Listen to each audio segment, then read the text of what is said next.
Okay, we are just a few here, so it will be easier because usually I get nervous on that, but let's go. Hi, my name is Fernando. Who am I? My name is Fernando, and a lot of things. And I am a dad of two lovely girls. I'm a husband. I'm Brazilian. I do not speak English very well. I usually currently work on PayProp, based on UK as well. PayProp is a very good company. I really like working there. We try to help agencies on money flow. We use Perl, modern Perl, and a bit of Raku because I introduced. And I'm a Perl and Raku developer, as you probably have imagined. I have a few modules on Raku, Perl as well, but they are old. But I have a few modules on Raku, and I think the biggest one is Red. But what's Red? Red is an ORM, but it's a bit different from the other ORMs that we are used to, at least on my mind. Oh, yeah, that's AI generated, so that's why SQL is SGL. Sorry, I don't know why. But I think it was funny and I used it. So, Red, different from the other ORMs, instead of trying bringing a SQL to inside of the language, Red tries to do the opposite. You write Raku code exactly as you would write if instead of using a database, you would be using a array. Not array, but a sequence, for example. So different from, for example, the big, that you have a search, then you say what are the where parameters you are going to use and what you are going to return and etc. No, you use Raku methods. You use, for example, map, you use grep, you use sort, and etc. And Red tries to understand what you mean and convert it to SQL. That's the intention of Red. So just because I'm going to talk about database migrations with Red, it makes sense to show you a bit of Red. So here is an example of a model for Red. Is it okay to read? Okay. So this is a model called post that represents a table, also called post, on the database. It is exactly as Raku class is. The only difference is this part of is, column is, serial is, something. That is only to give you give Red some hints to how it would work on the database, but Red does not include anything on your classes. Red only work on the meta class. So that's also the reason why instead of using class name, the class word, we are using model, because we are not using the class how meta method. We are using a specific meta method for Red. But that means that your classes and your objects are exactly the same as usual on Raku. So, right? Okay, so let's see an example on how to create a row for a table post. As I said, Red do not include anything on your classes. So it will not create a create method on your class because your class could have a create method.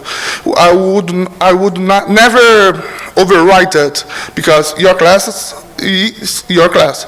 But we have a meta method called create that can create rows on the database.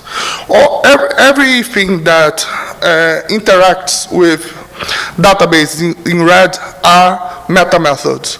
So that means that everything that interacts with database has a caret at the beginning of the name of the method. Because that means, and that's Raku, that's nothing, I did not invent that. When you do a caret method call, it means to Raku that you are not calling that method on your object, but on the meta class of that object. And that's why we use meta methods to call database. But this is just equivalent for this. It's a new and a meta method call for save. That's what the create does. It's just a shortcut, I would say. And doing this, you are going to use this SQL on the database. It's just insert. Simple like that. But every ORM would do that. But Red does something. The next example is a bit different, and I really like this example because, okay, I wrote that. I know how it works, but every time I see it, it's still magic for me.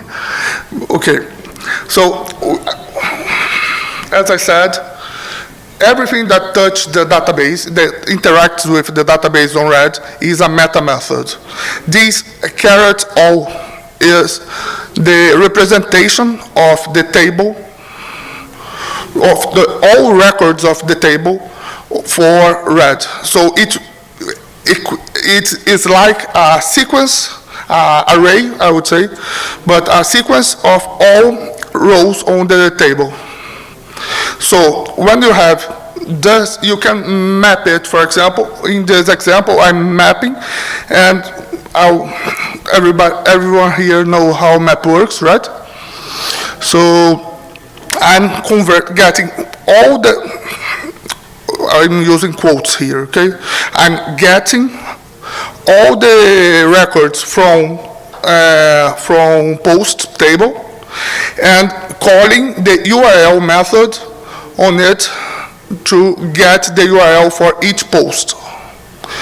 But as I said, this is a sequence, this is lazy, so it does not call anything before mapping. So what it really does is, of course, sorry. I just showing that URL is a completely normal, completely usual method. So if you have an object from post class, you can call that and it will return the URL. But when you do the map, it will translate it to GSQL. It will understand that URL is getting the parameter past the base URL. It is adding post and concatenating it with the slug value from the object. So it will convert. It will run that inside of your database. It will not get anything to do that for every record. No, it will already do that on the database and return only what you asked. Red always return only what you asked. So on this new example, it will show it even better, in my opinion. Okay, this I'm doing, again, caret all represents all the records on that table.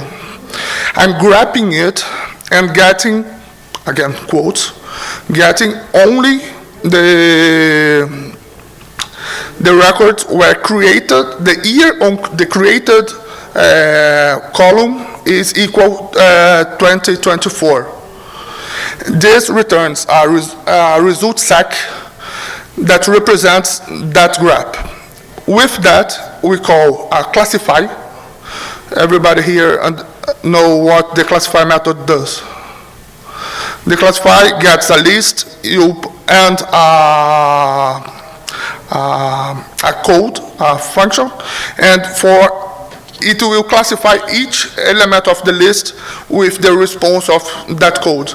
So it will return a hash where each key is the return for the code you did, and each value will have all the records that have that key, that return. I've kind of explained. But, okay, this first line doesn't do anything on the database. It just returns a type, a class that I called result associative. That's equivalent of the result sec, but for hash-like stuff. So, as I said, that first line doesn't do anything with the database, but on the second line, when you iterate over all the keys on the returned object, then it goes to the database and runs this query. It just, okay, on this presentation I have some SQL SQLite, like this one, other are Postgres, other are MySQL, but sorry for that, but the idea is just for explaining how it works. So it will just get all on your database, on your table, it will show every month for all the records that was created on 2024, and it will return the distinct of it. So it will return the method, the keys for that hash-like. And if you ask for one position of that hash, for example here, the position with the name 6, then it will run a new query to get only those rows. So it will also filter the rows created in 2024 and where month is 6. It's automatically, and it does it for you. You just wrote Raku code. That's the idea of RED. Okay, since the beginning of the development of RED, I always thought that we would need some way of doing migrations on that. Because, of course, database schemas evolve, and you need to have a way to make it safer and simpler to evolve. So, since the beginning, I had an issue since it's issue 15, so currently I think I have 600 issues, I think. So it was 6 years ago, and it was discussed a lot how it should work. My first comment was, should we use ver? I didn't know how naive I was before doing that. The discussion was very long, as you can see here, for example.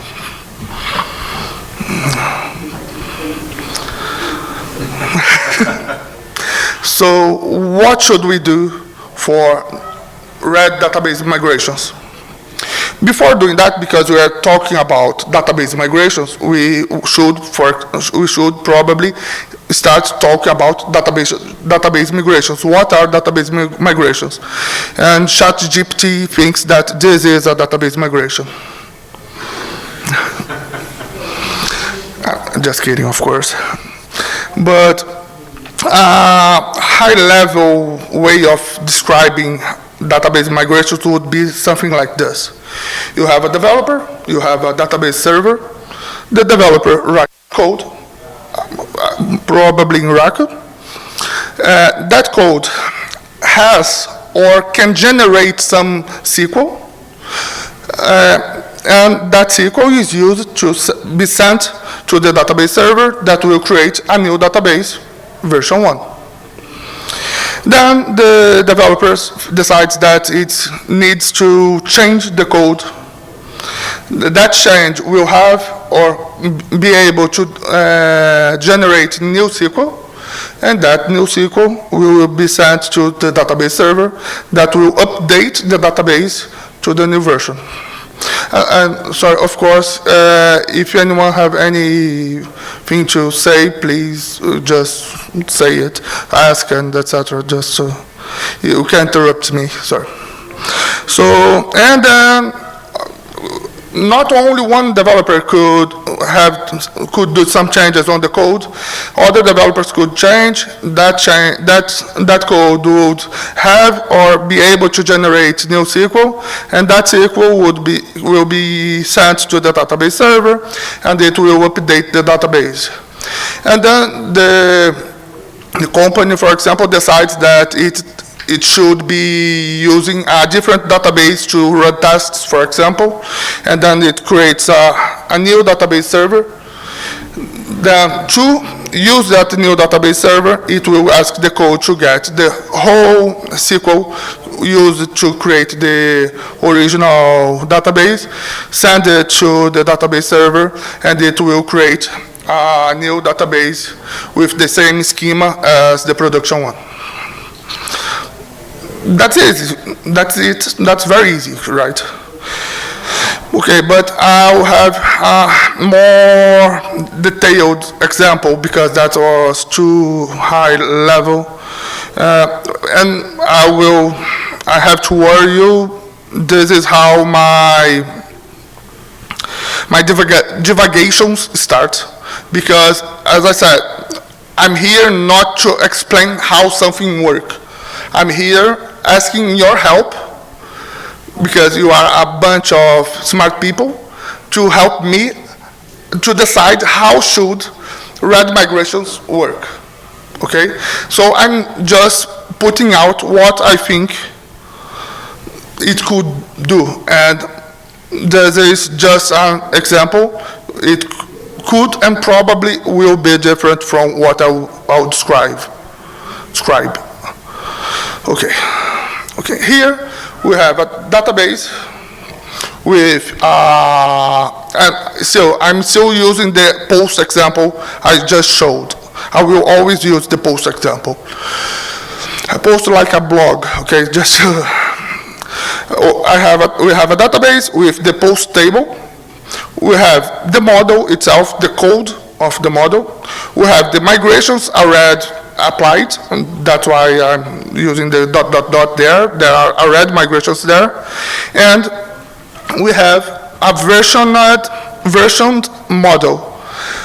This, here I'm representing as the red model.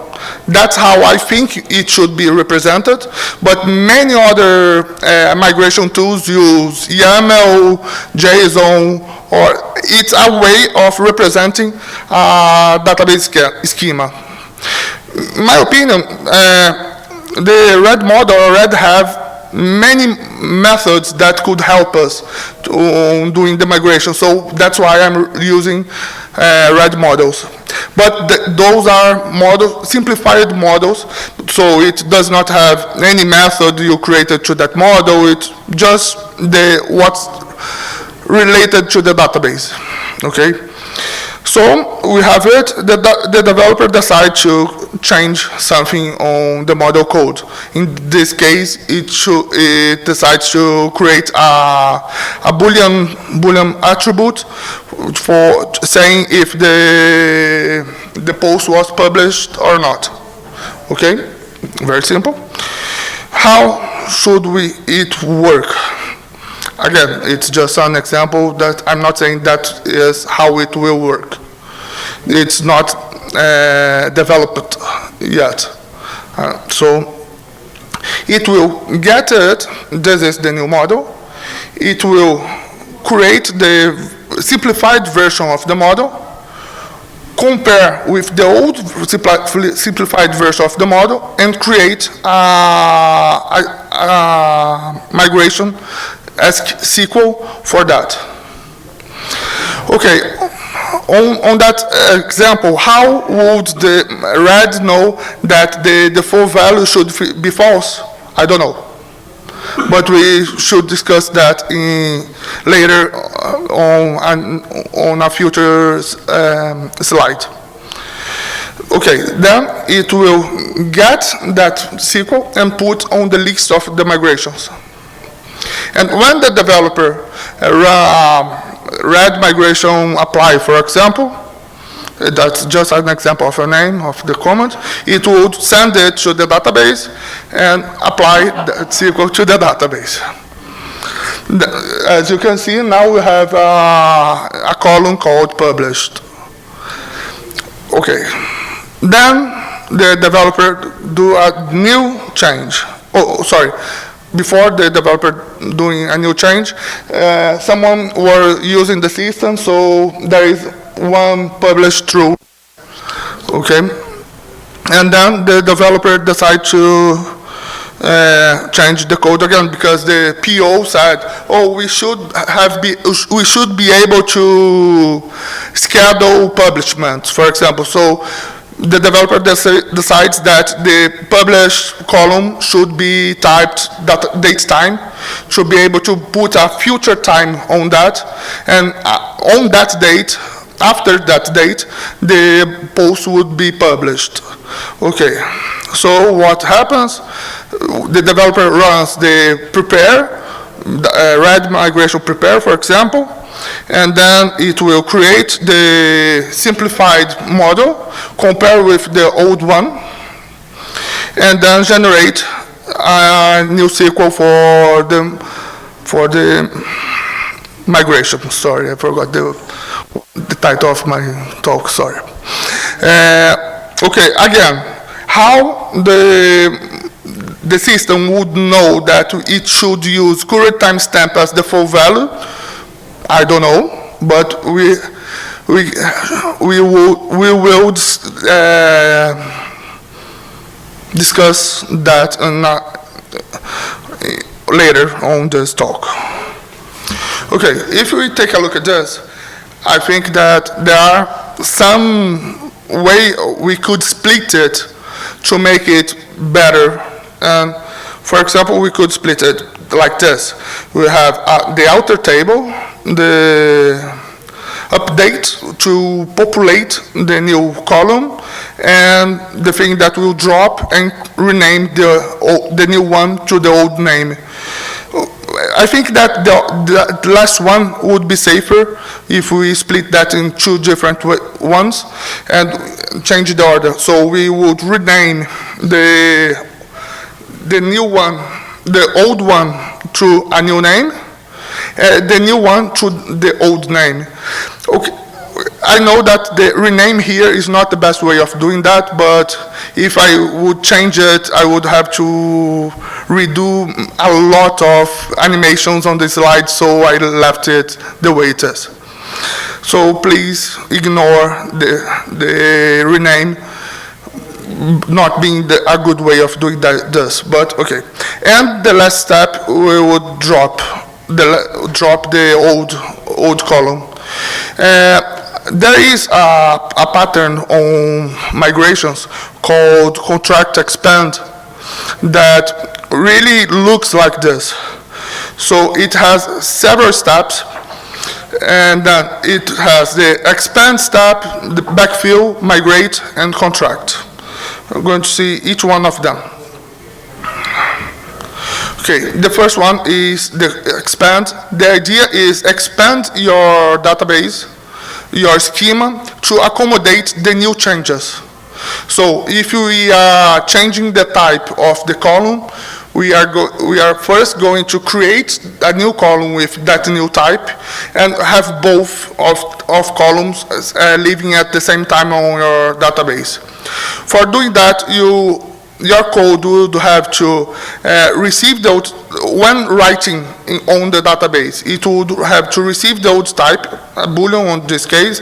It would have to write that value on the old type, on the old column, and would also have to write that converted to the new column. So, and when reading, it would still be reading from the old column. After that, we have this next step, that is the Okay, so then the changes needed on your code would be, you would have to, when you write the value of that column, you would have to write it on the old column and on the new column. On red, you could do that by just doing, for example, writing it on both ways, or adding a phaser that every time you save code, you save something on the database, it would see if there is a change on the update, it would also do the change on the new column of the, change on update, no, on publish, sorry. If there is a change on the column publish, it would also do the change on the new column you just created. One problem with that is that because the new column does not exist on the model, Red does not know about that. So there is no way of using that. Here I added publish date time there just to make able to refer to it, but Red would never know about that. Okay, the next step would be the backfill. The backfill is a way to populate your new change of the schema before really using that. So on this example, it would go to do an update to all the rows on your post table, and if the publish is true, it would add on the new column the current date time on that. Otherwise, it would just not do anything. It would be null for now. So we have two ways of doing that. The red migration command could just do a while, because it's not a good thing to do that all in once, because it could break your database. So the way we think is do it 1,000 by 1,000 and doing a sleep between each one of them. But this would make the command take very long to return for you, saying that it worked. And if it drops, if it breaks, it will be hard to start from the beginning again, but not that hard, but it will take too long. So we could have some kind of a queue that say, this is what the migration should do. It would do that, and after that it would say, okay, did I change any row? Yes. So then in 10 seconds, do that again. And while it changes at least one row, it keeps going. And that would do the backfill for us very well. And the next one is the migrate. The migrate is when the new change becomes the default change, default schema. The new schema would become the default schema. So that's when, on this example, you remember I said rename would not be a good thing, but please pretend it is.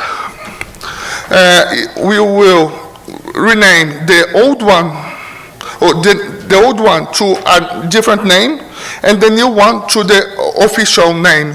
That way, every time we go there, we ask for a published, we get the new value. That would require also a change on your code, because your original code, when you ask for a published, it returns a boolean. Now it will return a date time. So we would need to do a new commit to make it work. And as I described. And the last part is the contract. That one you put your schema back again, instead of doing the both versions, you will only contract to only handle the new schema, and it's just a drop of the column. But is there an easier way of doing that? Because this way of doing that, it would require many different commits, different deploys, many deploys, and etc., etc. So I thought there could be a way of doing that, and that's also answers that other things that I said that we will discuss later. It would also fix that.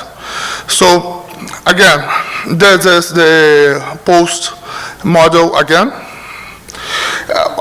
So let's say we want, as described before, we want to change the published column from Boolean to datetime.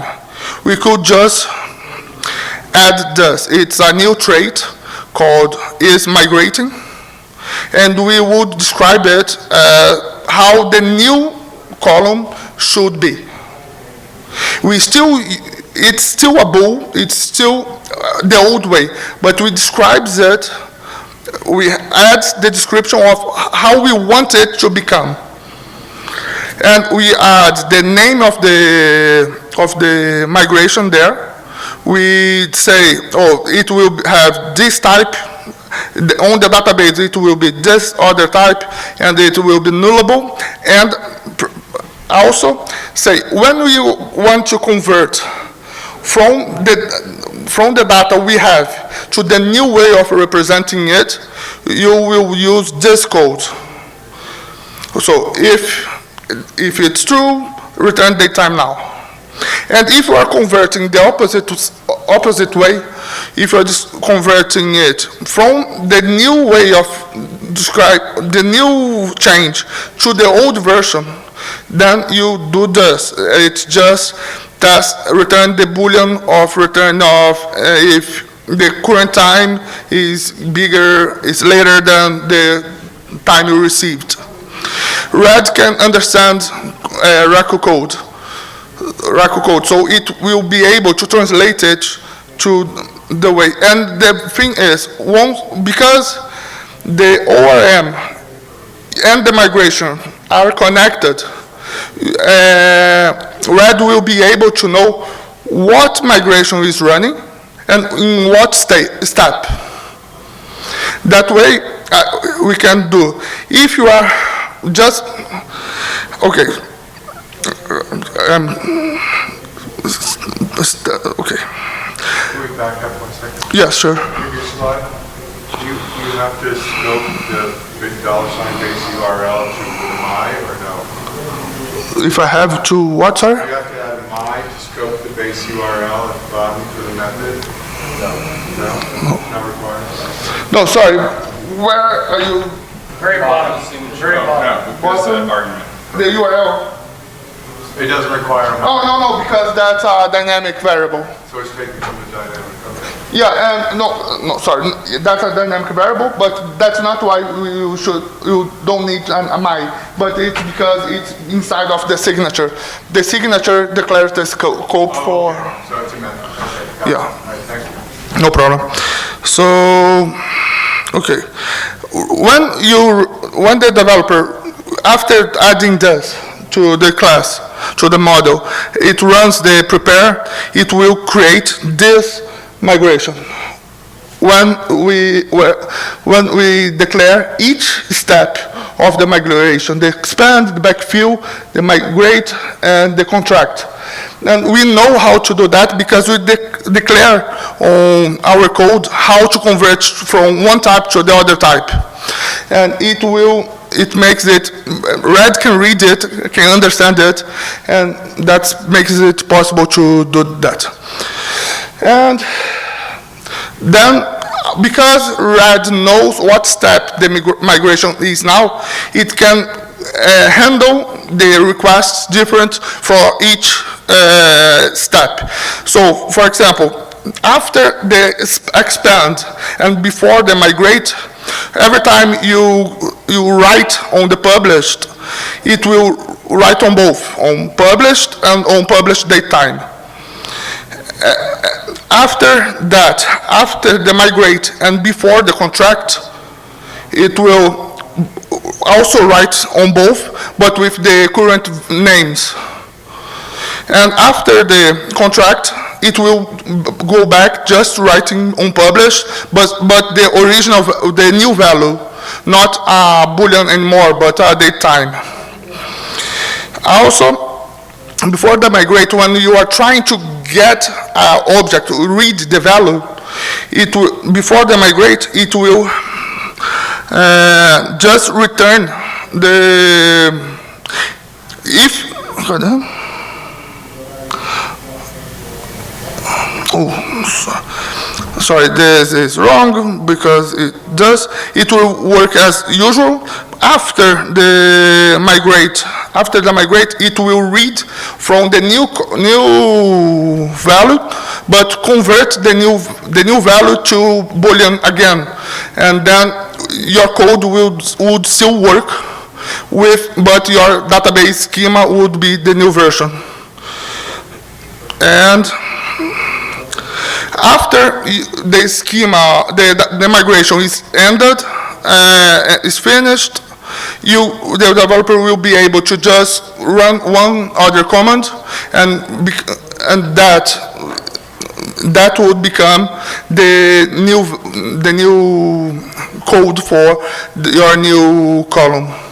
I have some other things, but we do not have time for that. But I'd like to know if there are any questions.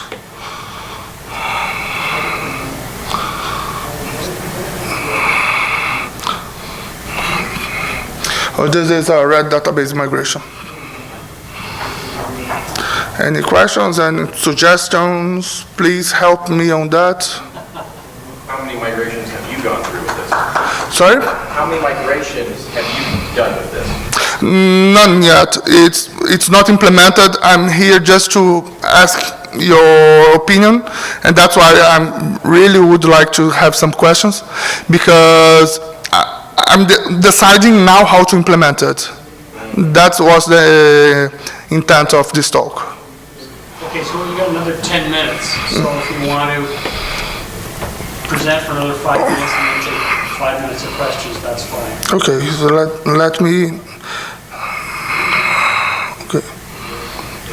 So, okay, how, again, this is just a way I'm thinking on doing, and I'm asking your help to help me to decide if that's a good idea or not. Okay, so how I was thinking on deploying migrations with Red, because again, because the way I'm thinking, what I want is have migration that could work as usual migrations. You just write the SQL there and run it, and that's it. And have migrations that is automated by Red, because you wrote something on your code and Red create the migration to you and runs it on a safe way. Is it possible? I suppose it is. I'm not sure. But, and how I was thinking on deploying those migrations, to be able to do both. So, again, more of my animation, sorry.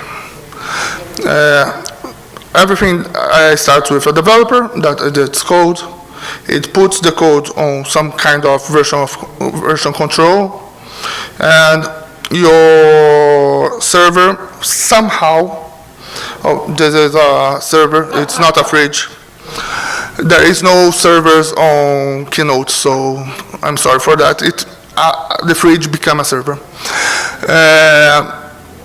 The server somehow gets the new code where the migrations are, all the steps for the migrations, Then when it runs, it, as usual migration does to verify if the database on the right version of the migration, the red migrations would put all the steps as jobs on the database. It's okay to read? Okay. So the code running red would have a kind of a daemon, but running inside of red. It's a thread, it's just a promise on Raku that would see if any of the steps is ready to be done, to run.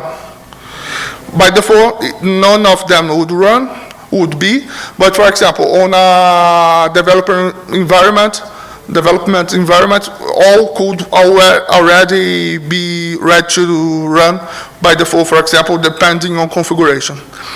So the developer, with the red migrate command, would say, oh, this step is done to run, is ready to run, sorry.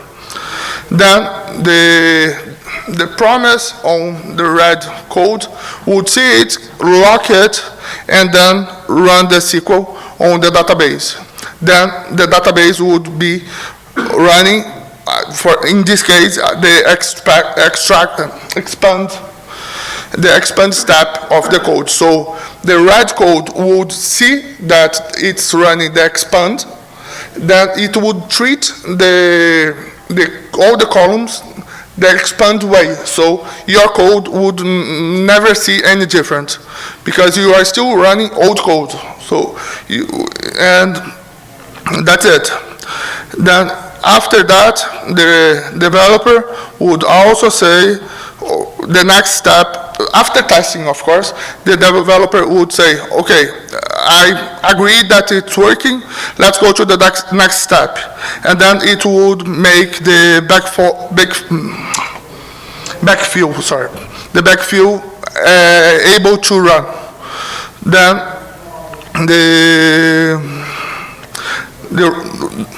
the daemon, as I called, would lock that job and then would run that on the database. And the backfill would run for a long time because if your tables are very big, it will run a bit, wait for some time, run more, etc. And then it would let the developer know that it finished.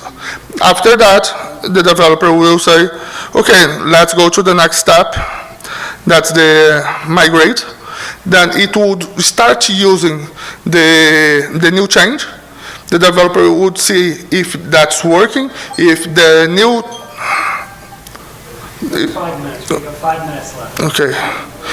The developer would see if the new way of doing that is working, and if it's really working, it could allow the contract step to run. That would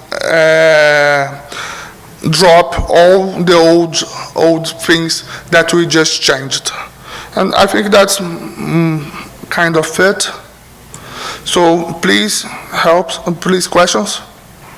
Yes. Well, the first thing I see on your GitHub page is that you have an API versioning for Red. Yes. Now, you could really screw things up if you don't check that API versioning before you do some of your migration. So do you have that built in already?